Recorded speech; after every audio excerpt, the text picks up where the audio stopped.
وهابیانو مه ډکوئ، په داعشیانو مه ډکوئ، په پنجپیریانو یې مه ډکوئ، په مودودیانو یې مه ډکوئ، په عثمانیانو یې مه ښایسته کوئ، په پرویزیانو یې مه ښایسته کوئ. احناف راولئ، نوراني ګلان طالبان راولئ. زمونږ بعضې ګیله وشي د خپلو مدرسینو وروڼو نه، هغوی هم کثرت ته خوشحاله شي.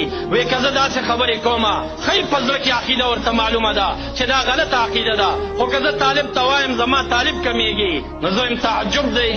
دغه طالب به څوک اصلاح کوي؟ دا به د کلي د ملک نه عقیده زده کوي چې تا د طالب د کثرت لحاظ وساته، تا عقیده ښکاره نه کړه، ده ته به عقیده څوک ښایي آخر؟ دغه طالب چې سبا عقیده خرابېږي، دا ذهن خالي ذهن دی، چا چې څه ور واچول همغه قبلی، د دې ګناه به د چا وي؟ کلکم راع وکلکم مسؤول عن رعیته. استاد خو د شاګردانو راعي دی، د دې تپوس دې کېږي. لږ دې مسله باندې ټینګار وکئ، طالبانو ذهنونه ډک کئ، د وهابیت خلاف د دوی ته دلایل قائم کئ، د حنفیت په تایید کې خدمت وکئ.